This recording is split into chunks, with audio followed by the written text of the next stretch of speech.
Hi friends, నేను మీ మధుకృష్ణ. ఈ వీడియోలో మనం నెట్ గురించి అయితే చెప్దాం. ఆల్రెడీ వీడియో చేస్తాం, అది బాల్ నెట్, అది జిప్ టైపు, ఇది కట్టుకునే టైపు. ఇది కూడా దాంట్లోనే చెప్పాలి, వీడియోలో పెద్దదైపోతుందని చెప్పే జస్ట్ చిన్న వీడియో అనేది, చిన్న వీడియోలో కంప్లీట్ చేసేద్దాం. ఈ వీడియో అనేది నెట్ కట్టుకునే నెట్, ఇది మీకు చూపించడం కోసం అనేది నేను ఇలా కట్టాను.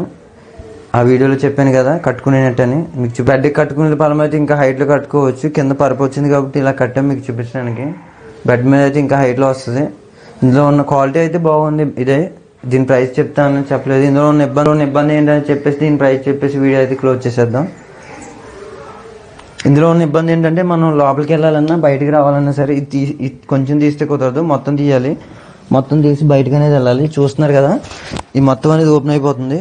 మళ్ళీ ఇది ప్యాక్ చేసుకోవాలి. మళ్ళీ బయటికి రావాలన్నా సరే తీయాలంటే మొత్తం తీయాలి. బెడ్ కన్నా సరే మొత్తం ఇలా ఓపెన్ అయిపోతుంది. ఈ లోపు దోమలు అనేవి వెళ్ళిపోతాయి బయటికి. అది ఈ లోపు దోమలు అనేవి లోపలికి వచ్చేస్తాయి, అందుకే ఇబ్బంది. మనం బయట చూస్తున్నారు కదా ఇలా లేపాలి. బెడ్కి కూడా అంతే, మొత్తం తీయాలి. మళ్ళీ మనం బెడ్ కట్టుకున్నా అంతే, ఇలాంతా ఫిల్ చేసుకోవాలి. ఏదైనా పని అర్జెంట్ పని అయితే ఇలా వదిలేసి వెళ్ళిపోతాం. ఈ లోపు దోమలు అనేవి లోపలికి వెళ్ళిపోతాయి. కాబట్టి ఇది ఒకటే ఇబ్బంది. దీని ప్రైస్ వచ్చేసి 200. నేను బయట షాప్లో తీసుకున్నాను. ఇది కాకుండా తక్కువ క్వాలిటీ ఉంది, 150 రూపీస్. 150 అని చెప్పారు. నేను కొంచెం మంచి క్వాలిటీ అని తీసుకున్నాను. ఇదైతే బాగుంది, క్వాలిటీ పరంగా అయితే సూపర్ ఇది. కాకపోతే నేను చెప్పాను కదా, బెడ్కి కానీ దేనికి కానీ తీసినప్పుడు వెళ్ళేటప్పుడు వచ్చేటప్పుడు ఇది మొత్తం ఓపెన్ అయిపోతుంది. ఇలా దోమలు వెళ్ళిపోతున్నాయి. దోమల బ్యాట్ అనేది ఉండాలి ఇది వాడితే, అంతే.